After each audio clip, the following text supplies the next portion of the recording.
pagkaing swak sa panlasa ninuman, katulad ng taho. Nervyosin na raw ang mga nagbebenta riyan ng mga sosyal na kape at milk tea. Dahil sa Cagayan de Oro City, tsak maglalaway daw ang lahat sa ibinibenta ritong Giant Taho. Saktong-sakto ngayong tag-ulan. Mula rito sa Cagayan de Oro, IKMJS na yan!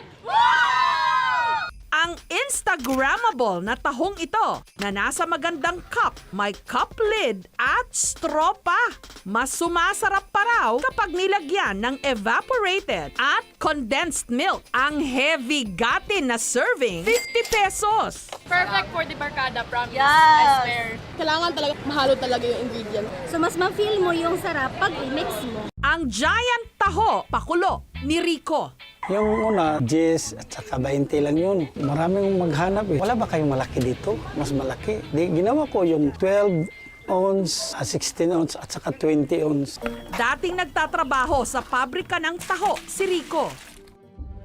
Yun nga lang, nagsara ito. Kaya naisipan niyang mangutang ng 500 piso para simulan ang sarili niyang taho business. Sabi ko sa kanya, maghiwalay na lang tayo.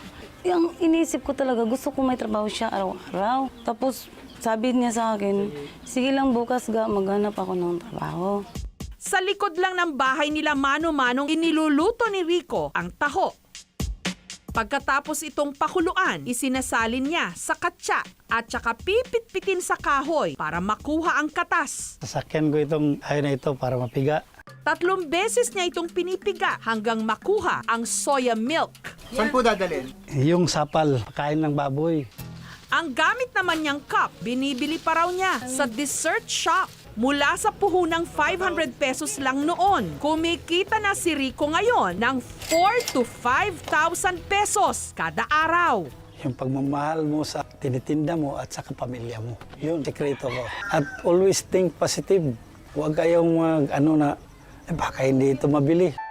Ang taho galing sa salitang Hokkien na tauhua. Ang ibig sabihin, tofu pudding. Panahon pa raw ng Han Dynasty sa China nung nadiskubre ang soya beans na nadiskubre ring masarap gawing panghimagas. Lalo na kung hahaluan ng almond syrup. Later on, it was passed on to the Malays na they actually call it tau hue. Since nag-settle din naman yung mga Malays dito sa country natin, sa Philippines, na-pass on din nila yung snack na ito na tawag nating taho.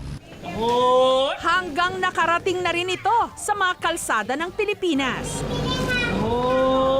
Ang sigaw ni Jeffrey, 15 taon nang alarm clock sa kanyang mga customer dito sa Tagaytay. Hudyat para maglabas na sila ng sari-sariling baso. Mas gusto namin ang sariling lalagyan eh. Mas marami ang laman. Pag may baso sila, lalagyan ng marami-rami kasi nakakaya naman pag kunti lang ilagay mo, lalo mga suki. Minsan niya, dinadamihan ko na. Hindi ba yun nakaka-apekto sa kita? Kakapikto, malaking apekto yun. Ayos lang ho. Pakisama araw-araw.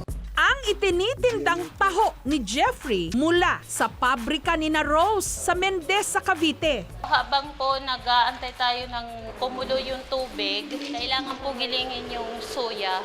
Saka po ilalagay yung nagiling na po na soya. Ang tawag doon ibibistay para makuha yung soya milk. Lagay po ng calcium para po na maging taho. Ang mga tindero na ang gumagawa ng kanya-kanyang mga pampatamis na arnibal at sago. Hanggang 8 oras lang daw ang pwedeng itagal ng taho bago ito mapanis. Ang itinitindang taho naman ng pamilya ni Ronald, may iba't ibang flavors. Strawberry, chocolate, pandan na ibinibenta nila ng litro-litro. 450 hanggang 3,000 pesos, depende sa laki. Taong 2002 raw nung pasukin ng pamilya ni Ronald ang paggawa ng taho sa mga kalsada. This was really backyard. In fact, nasa parking lot namin nung nag-umpisa kami niyan. Nag-allocate lang kami ng space para doon sa pugo, naglagay kami ng chimney, gano'n. Then that's how it started. Pero dahil sa higpit daw ng kompetisyon, iniba nila ang kanilang target market, ang kanilang pinuntirya, mga hotel, at restaurant. Parang ano siya, original na pandan siya kasi lasang-lasa yung pagkapandan niya. I know if my son gets it, he will be like, Mom, can I have one more? For those who are very active in sports, I recommend this because it's not so sweet. Ang kanilang soybean, imported pa raw mula Canada. They are specifically grown para sa soya products. Ngayon, supplier na sila ng taho sa mahigit 20 mga restaurant at hotel sa Maynila. Our members are really looking for more healthy food, and what's better than taho? Mula sa maliit nilang pagawaan noon, may sarili ng pabrika ng taho. Right now, yung mga magtataho natin, marami sa kanila hindi na umaabot sa masa. Why? Because right now, puro subdivision, puro condo. Hindi naman sila makapasok doon. A lot of the new generation, hindi nila alam kung ano yung taho. Right now, at least kahit na paano, you will still find them in hotels. Most of the 5 or 6 star hotel, we supply them. Meron silang taho sa buffet breakfast. Ang taho, sala sa init, sala sa lamig. Pwedeng kaining mainit o malamig. Sa Batangas City, bestseller daw ang chilled taho na may flavored syrup. Strawberry, blueberry at chocolate, 30 pesos kada cup. Meron din silang chilled taho na may fresh fruit toppings. Imbensyon daw ito ng nanay na si Tin. Marami kasi ngayon are gearing towards healthy snack options. So kahit dessert yung taho, marami kang makukuha na health benefits.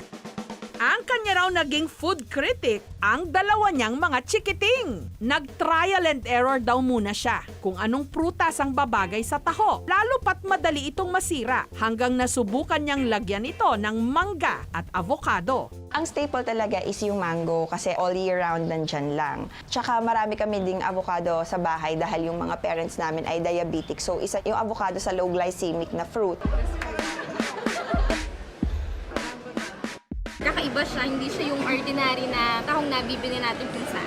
Chilled siya. May fresh fruit. Yes, may fresh fruits. Kaya healthy na. Isa ito sa mga pagkaing walang kinikilalang antas. Swak sa masa. Favorite din ng mga may pera. Mayaman man o mahirap, sa taho, pantay-pantay. Thank you for watching, mga kapuso. Kung nagustuhan niyo po ang videong ito, subscribe na sa GMA Public Affairs YouTube channel. And don't forget to hit the bell button for our latest updates.